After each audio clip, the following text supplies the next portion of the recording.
In the inbox late night, glowing screens see the light. Do-do-do, email, everything feels alright. Regional banks went up more than Bitcoin. People are making a bet that the real economy will do well. So we would expect to see real economy stuff, which is where DTC is, and real median wage growth, where DTC buyers are, to do well. This is great for DTC. Indexes, Russell, plus 5%. Again, real economy. The market reaction was overall good. Expect tariffs. What's the easiest way to add like 2% to your margin? Most people come through and they buy with your coupon. Most of you have a 10% off. 10% off and your AOV is $100. Let's say you change it to $10 off. Anyone who purchased over $100, $120, that $10 is less than 10%. If you change it to a dollar amount, you're going to just automatically add 2% to your margin.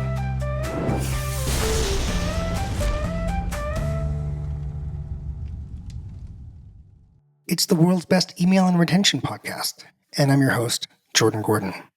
We are a member of the DTC network of podcasts and the philosophical home of the Pilot House email and customer retention team. Today, I want to talk to you about what the election results in the United States mean for DTC. First, let me stress, I'm a Canadian. I get up in the morning, I put maple syrup in my coffee, and I clear the ice from out in front of my Zamboni. My only skin in this election is making you more money. When I make you more money, I further my interests. So our podcast does not hold any political positions. We will talk about, in order, markets, and then, some kind of long-term forecast. The best long-term forecast you're going to expect from an email marketer, right? Then we will discuss consumer psychology, and then, of course, go over some things you can do today to just improve your funnel and make some more money. Okay, so first, I've got 16 indicators here that I went and looked through to kind of read the tea leaves and see what the market reaction to the results are. By the way, as of recording this, we don't know what the results were for the House. We only have Google posting results for the presidency and the Senate. So maybe these market reactions will change, but probably they're pretty locked in. Hey, entrepreneurs and spammers. The numbers I quote in this next section changed and mostly increased throughout the day, but the conclusions did not. Have fun spamming. Top line, S&P 500 up 1.65%. So a positive market reaction overall. But let's dig in and see what's happening under the hood. I see first some broad economy indicators. Home builders down 2%. That says, okay, less rate cuts, right? So that's going to be making less money. Retail plus 2%. Retail stocks. Honestly, plus 2%, when I go through these results, you'll see plus 2% is neutral. It's basically a neutral call on retail. It's all moved almost the same as the broader index. Regional banks, plus 8%. I'd like to stress this. Regional banks went up more than Bitcoin. So that is saying people are making a bet that the real economy will do well. And Dow Jones Transport, plus 3.5%. That's also real economy. I realize that's an old index, but I still use it. Looking at different indexes, Russell, plus 5%. Again, real economy. Dow Jones Industrial Average, plus 3%. Kind of doubled what the broader index is doing. Real economy. These are big companies that service the economy. And NASDAQ, plus 1.6. Totally neutral. Went up as much as the broad index. So all of the movement was in like small caps, kind of small business, and really large companies that service the broader economy. Finally, international. We got Europe and emerging markets, both about minus 1.6%, which means kind of basically we can see that net from this capital moved into the US. Bitcoin plus 7%. So yeah, again, like I told you, that's lower than regional banks. And this reaction, it was a coiled reaction because Trump was the kind of the crypto president, if you will, the crypto candidate. So my actual call on this is neutral. I don't see this as a huge indication of, an inflationary outcome for the economy. I see this as just a neutral outcome for Bitcoin. It moved less than regional banks. Gold, minus 3%. So that's the fear trade. My guess is the fear trade, like financial markets are going to start breaking down. I think that it signals the fear trade might be over there. And it also is not a huge indicator of inflation, although we will see some inflation indicators later. Copper, minus 5%. Okay, well, probably that's saying like electrification is, that's a blow to the electrification kind of narrative in investing, but also not a clear indication that there'll be a ton of inflation. It's not a huge inflation bet. Oil, minus 1.21%. That may have moved since I read this number. So what's that say? Yeah, probably there's going to be drilling for oil. Oil prices are going to go down. And it's also not a huge call for inflation.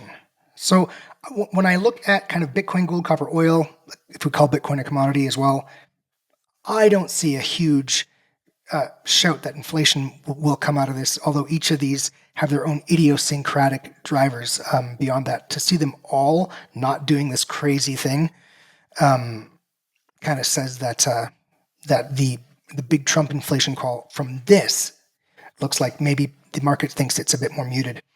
And I'd like to stress he's a markets guy. Elon Musk is a markets guy, right? So that might just be a reaction that they feel that they will be very market focused. US dollar plus 1.8%. So that says to me, look, there's going to be less rate cuts. If we were thinking about another jumbo rate cut, probably not going to happen. TLT, long-term treasuries, down over 3%. So that says, hey, maybe there's going to be some inflation, like long-term treasuries. Rates going up is an indicator of inflation. It's also an indicator of growth. Bulk dry shipping index, look, minus 1.27%. That's neutral. The bulk dry shipping index moves like 10% a day all the time, 5-10%. So to see it flat, it's no indication. That's not really a clear indication of with the market reaction to tariffs yet. Didn't go up. And then last data point here. Thank you for waiting through these data points, everybody. Credit spreads.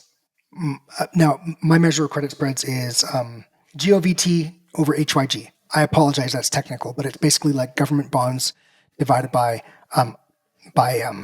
junk bonds, essentially. And so, look, when that number moves down, it's an indication that spreads have shrunk, and there's just there's a secure financing situation for large corporates. So spreads down means liquidity good, corporates good, basically. And we see those spreads, that measure that I have, go down 1%. Doesn't mean the spreads went down 1%, it just means the ratio went down by 1%. So again, to see the spreads meaningfully improve, I mean, that's a pretty decently sized move, frankly. That, again, is fear trade kind of, I mean, they were already very tight. So they've just tightened more. So I don't see any big fear trade going on there. And capital markets okay. So there's 16 data points for you all and my brief interpretation of each one. To put the whole thing together and close this out and then move on to consumer psychology.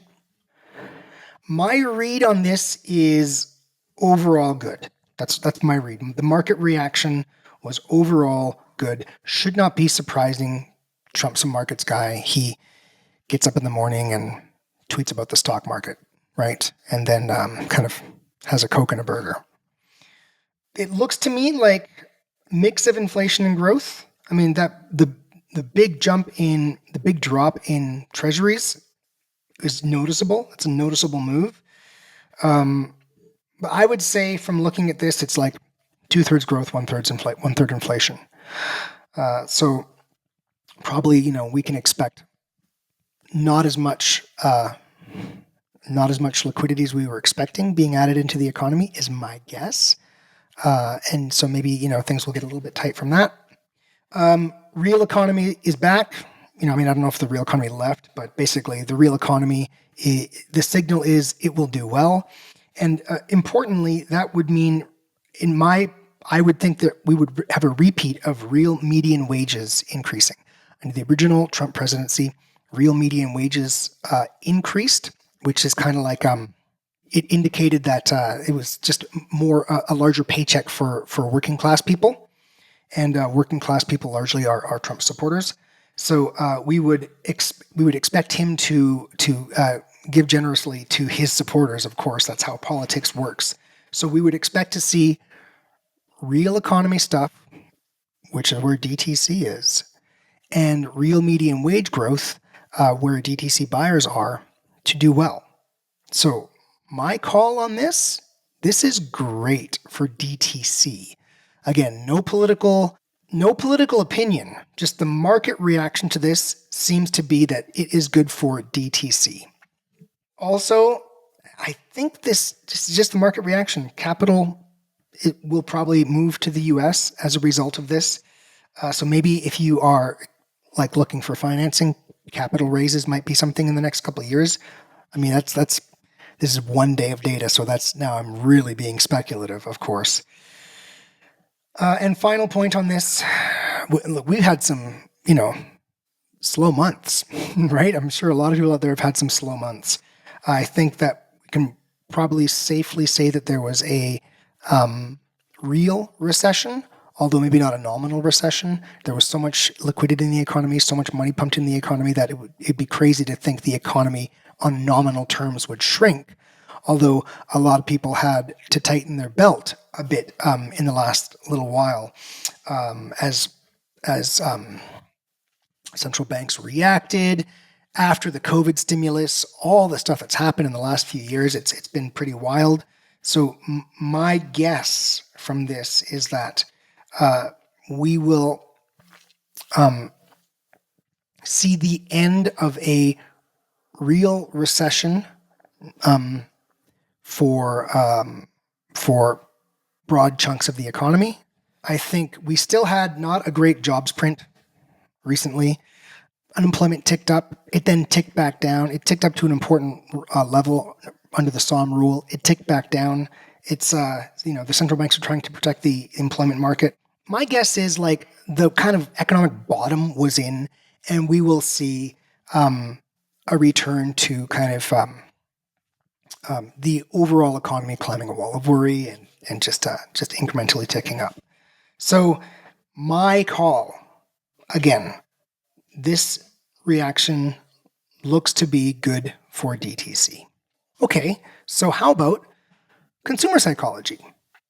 If any of you have been kind of following political commentary in recent years, you may have teased out the observation that economists have that when someone's political party, a political party that they feel connected to, is doing well, their sense is the economy is doing well.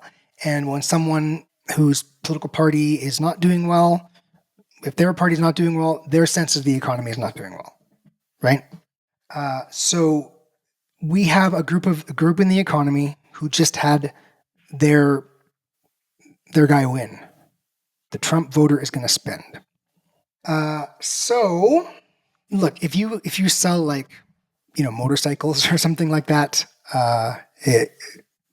unambiguously good is what I think. Anybody selling freedom fries is probably gonna get a bump from this. And so if you have a DTC product that appeals to kind of a Trump persona, right? Trump voter persona, I think now's a good time to invest in marketing. Yeah, what's actually happening there? We did discuss this in a recent talk.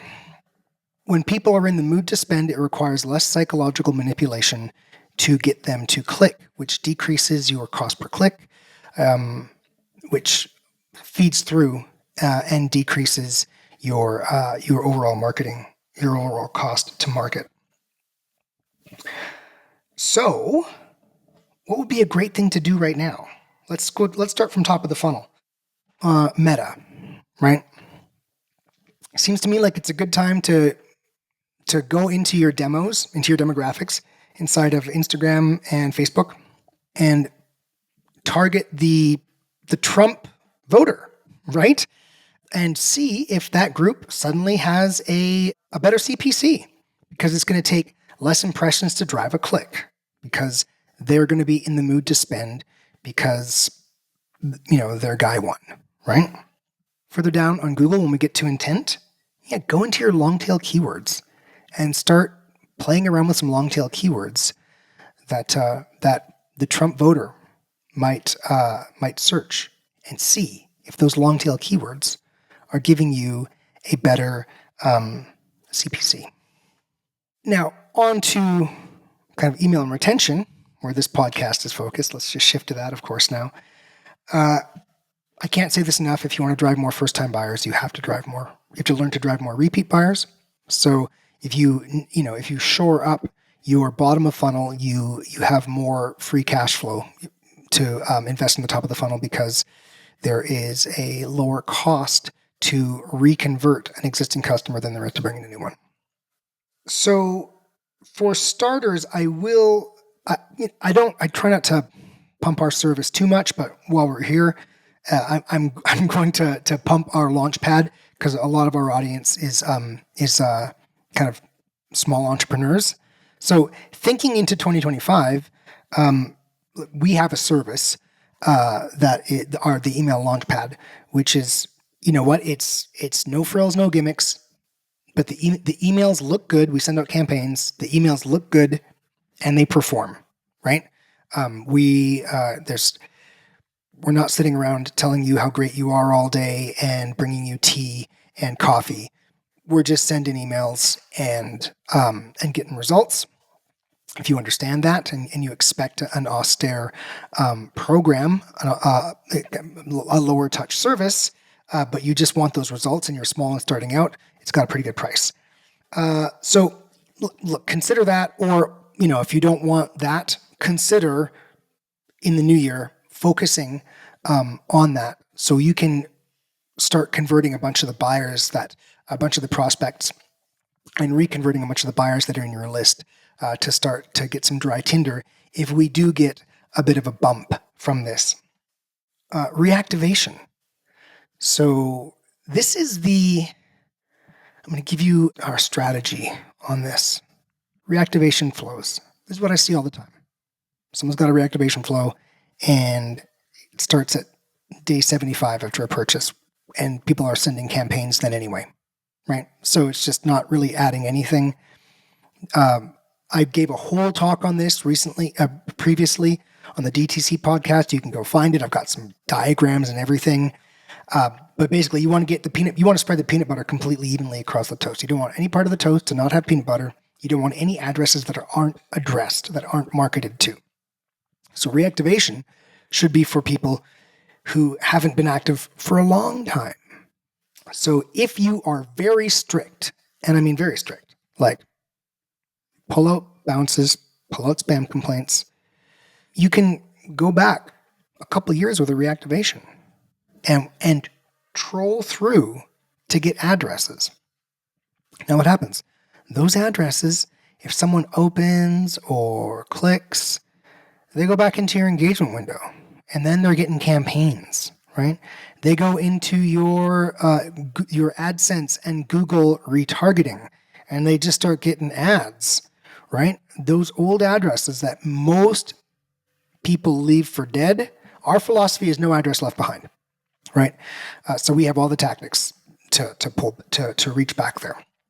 So what you would want to do if you would like to do this, to start, I realize you're probably all super in Black Friday mode right now. maybe just bookmark this and come back to this episode later if you're busy. But create messages that you want messages that are very interesting, very engaging, because you want that engagement. You want someone from a long time ago to come back to the site, because that puts them in the engagement window, back in the engagement window. It puts them in site abandoned, browser abandoned, cart abandoned. It puts them, they plinko through your whole abandonment. They get back in your ads windows. It just, all the digital activity just fires off for this address that might not have interacted with you for a year and a half, right? So you need to get them to interact.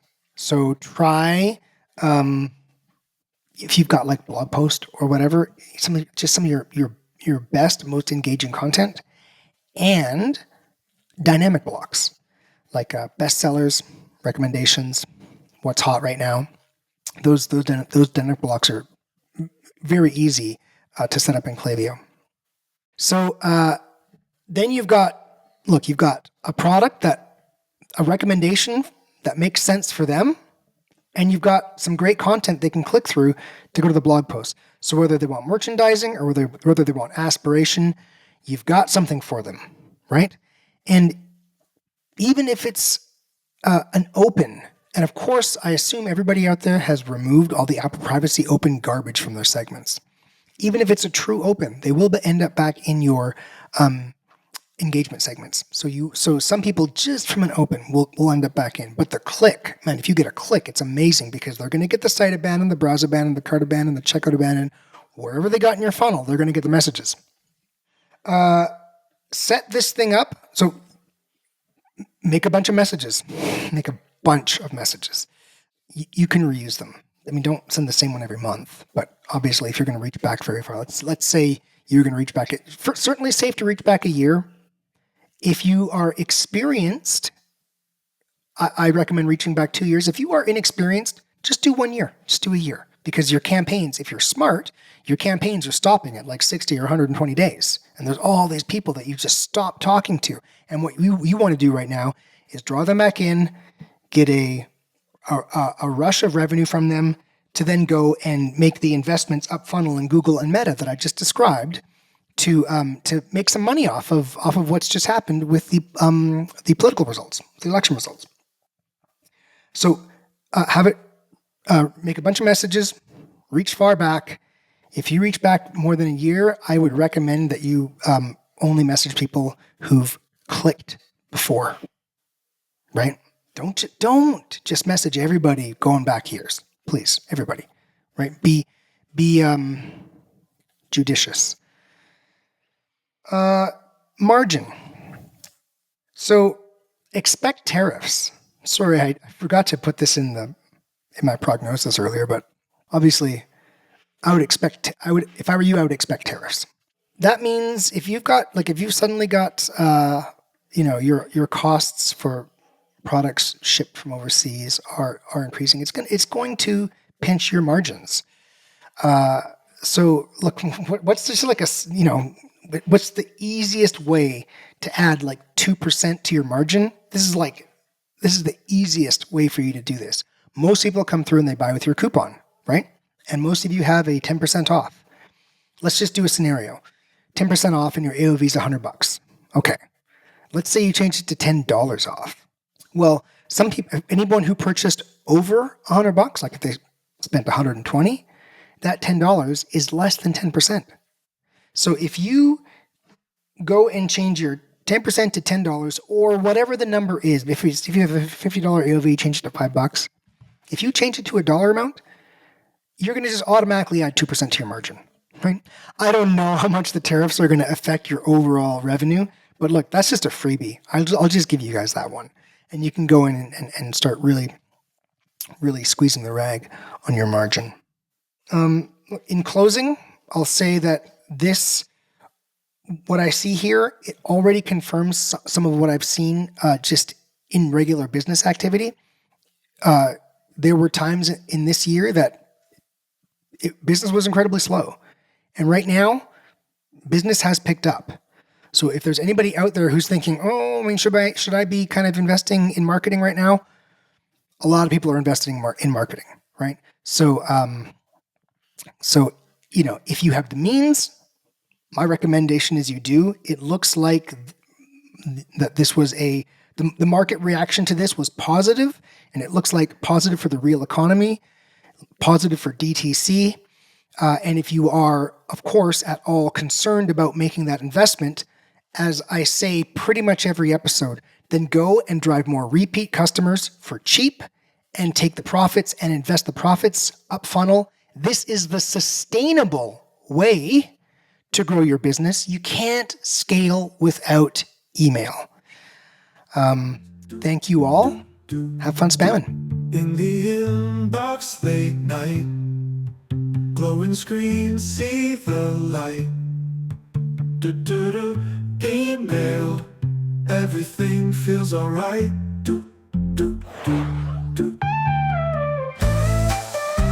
Hey entrepreneurs and spammers, remember, you can't scale without email, and the cheapest customer to acquire is the customer you already have. So please subscribe to the world's best email and retention podcast and learn how to make low-cost revenue a big part of your digital ecosystem.